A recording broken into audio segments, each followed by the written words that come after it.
Jagtial rural మండలం తిమ్మాపూర్ రఘురాములకోట గ్రామంలో చెరువు కాలువలను మట్టితో పూడ్చి అక్రమంగా భూమిని కబ్జా చేస్తున్నారని ఆరోపిస్తూ రైతులు గ్రామ ప్రజలతో కలిసి బీఆర్ఎస్ నాయకులు ధర్నా చేపట్టారు. మాజీ మంత్రి బీఆర్ఎస్ రాష్ట్ర ప్రధాన కార్యదర్శి జీవన్ రెడ్డి, మాజీ జెడ్పీ చైర్పర్సన్ దావా వసంత పార్టీ నాయకులు కబ్జా చేసిన స్థలంలో కూర్చొని నిరసన తెలిపారు. చెరువు కాలువలను పూడ్చివేయడం వల్ల రైతులకు గ్రామ ప్రజలకు తీవ్ర నష్టం కలుగుతుందని నాయకులు ఆందోళన వ్యక్తం చేశారు. ఉన్నతాధికారులు వెంటనే స్పందించి కబ్జా చేసిన భూమిని తిరిగి ప్రభుత్వం స్వాధీనం చేసుకోవాలని, బాధ్యులపై కఠిన చర్యలు తీసుకోవాలని డిమాండ్ చేశారు.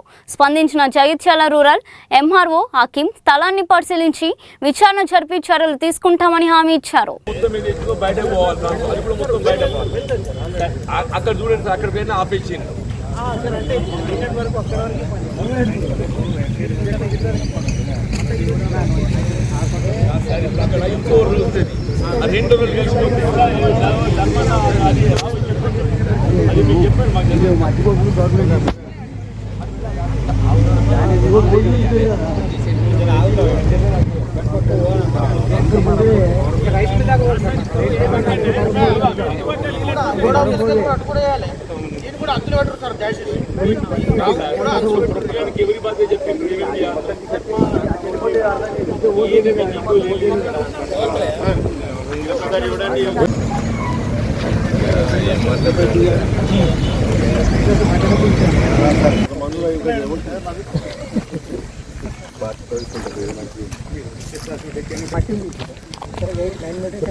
పైసలు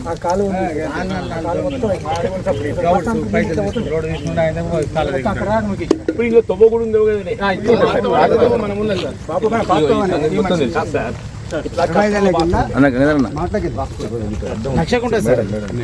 కచ్చల పాట ఉంది అమలు కనీలేసి చూసిరా రైట్ అతను కూడా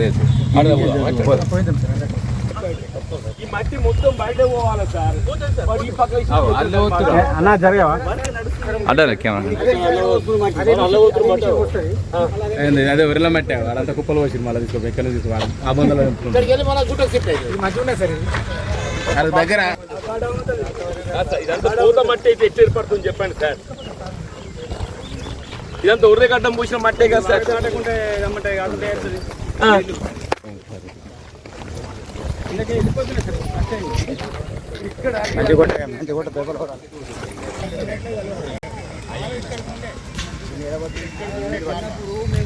సార్ అక్కడ ఎంత ఉంది ఇప్పుడు ఒకవైపు ఏదైతుందో రాష్ట్ర ప్రభుత్వం చెరువులు కుంటల హద్దుల నిర్ణయంతో కాపాడడం జరుగుతుందని చెప్పి పేర్కొనటం కేవలం కాగితాలకే పరిమితం అవుతుంది. ఇప్పుడు మేము వసంత గారు అన్నట్టు ఏదైతుందో ఆనాడు తెలంగాణ రాష్ట్రం ఏర్పడ్డ తొలినాళ్లలో ఆనాటి ముఖ్యమంత్రి కేసీఆర్ గారు ఏదైతున్నదో కాకతీయుల నాటి చెరువులు కుంటలను తిరిగి పునరుద్ధరింపచేయాలనే భావనతోని మిషన్ కాకతీయ కార్యక్రమం చేపట్టి ఇలా పూర్తి తీసే కార్యక్రమం చేపట్టడం జరిగింది. ఇప్పుడు మళ్ళీ ఈనాటి పరిస్థితి చూస్తుంటే జగిత్యాల పట్టణం కాబట్టి పట్టణ సరిహద్దుల్లో ఉన్నటువంటి ఒక చెరువులు ఇటు మన ముప్పాల చెరువు కానివ్వండి, మూత చెరువే కానివ్వండి, కన్నపల్లి చెరువే కానివ్వండి, చింతకుంటే కానివ్వండి, ఇలా ఆక్రమణకు గురి కావటము ఇలా ఆశ్చర్యం ఏంటంటే అసలు స్ట్రీమ్ ఒర్రే ఉంటుంది కదా వాగు, దాన్ని కూడా నింపేసి ఏదైతుందో నీటి ప్రవాహాన్ని అడ్డుకునేటువంటి ఒక కుట్రలు చేస్తున్నాయని చెప్పి అంటున్నాం. ఇప్పుడు మనం నిల్చున్నది ఏదైతుందో ఇది చెరువు ముంపులో ఉన్నాం. మనం ఇవల్ల ఇప్పుడు మనం చెరువు ముంపులో ఉన్నాం. ఇది ఏదైతే మొత్తం మట్టితో నింపడంతో ఏదైతున్నదో అసలు చెరువు ముంపు అనేటువంటి ఒక అసలు భావన మనకు కనపడని చెప్పి అంటున్నాం. వాస్తవంగా చెరువులు కుంటల్లో ఏదైతున్నదో అది నీరు లేని సమయంలో మాత్రమే రైతుకు సాగు చేసుకునే అవకాశం ఉంటుంది. ఇలా బఫర్ జోనే కాదు, బఫర్ జోన్కు ఒకటి బఫర్ జోన్తో పాటుగా ఏదైతుందో చెరువులు కుంటల్లో ముంపు గురైనటువంటి ఒక భూమి ఏదైతే ఉంటుందో అది కేవలం భూమి తేలినప్పుడే చేసుకునే మాత్రం అవకాశం ఉంటుంది. ఇలా ముప్పారు చెరువు ఏదైతున్నదో దాదాపు ఒక 100 ఎకరాల పైగా కబ్జా గురవుతుంది. 100 ఎకరాల పైగా కబ్జా గురవుతుంది అంటున్నాను నేను.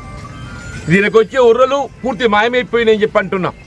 ఆర్ఎండ్బి శాఖకు చెందినటువంటి ఒక పైప్ కలవట్టు ఏదైతుందో అది కనుమరుగైపోయింది. ఇరిగేషన్ శాఖ, పంచాయతీ శాఖ అయితే అసలు ఇది వాళ్ళ బాధ్యత అవునా కాదా కూడా వాళ్ళు తెలుస్తలేదు. తహసీల్దార్ గారు వచ్చి దాదాపు గంట సమయం గడుస్తుంది. తహసీల్దార్ గారు వచ్చి పంచాయతీ ఎక్కడ అని చెప్పంటే ఆమె జాడ కనపడడం లేదు.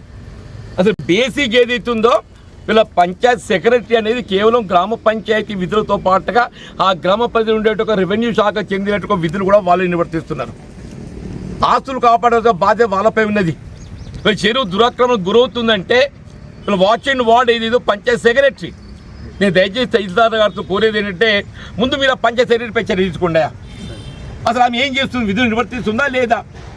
ఒర్రెలు కనుమరుగైతున్నాయి, చెరువు ఏదైతుందో మట్టితో నింపడం జరుగుతుంది, 100 ఎకరాలు కనుమరుగైపోతున్నాయి. రైతాంగం ఏదైతుందో పాపం వాళ్ళు